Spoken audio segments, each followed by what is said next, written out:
Are you a control freak? I have a confession. I am a little bit of a control freak, for sure.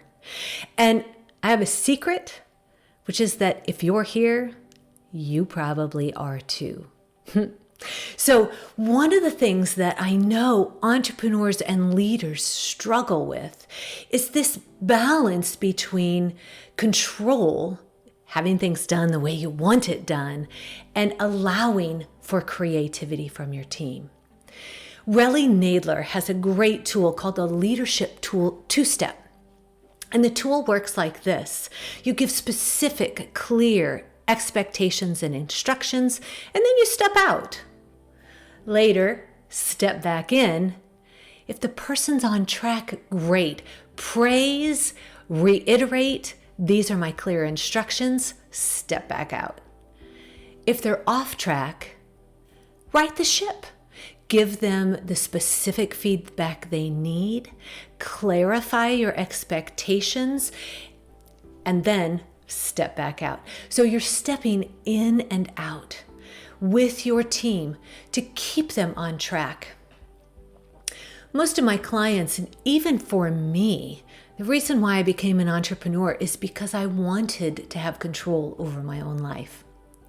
The problem with this is that when you're an entrepreneur, your business can take over your life and you can totally lose balance.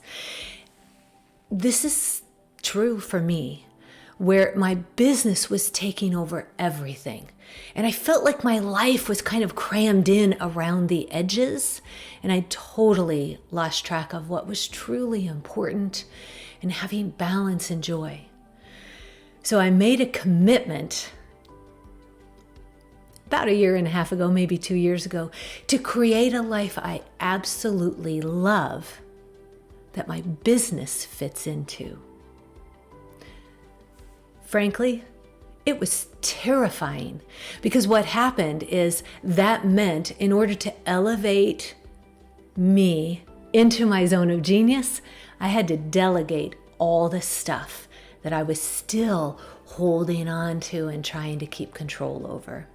So that process is terrifying for entrepreneurs because, you know, what I love about the entrepreneurial spirit and my clients who are entrepreneurs is they are scrappy street fighters. I always joke, an entrepreneur, whatever works, they will make it happen.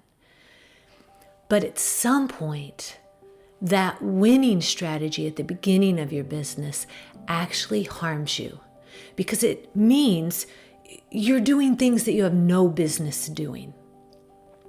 So I want to give you some guidelines on how to train people on how to do things the way you want them done when you delegate. Training with emotional intelligence can be challenging because often we have a blind spot or we have a thinking error where we think, well, people will do it the way I do. They know my standards and they'll live up to it. And the truth is, we are all just human. People screw up, I screw up, members on my team screw up, and sometimes we're in alignment and sometimes we're not. And when we're out of alignment, difficult conversations have to be had and changes must be made. So, recognizing we're all human, you can't get this right or perfectly, even if you try and want to. Lord knows I tried. And still, we're human.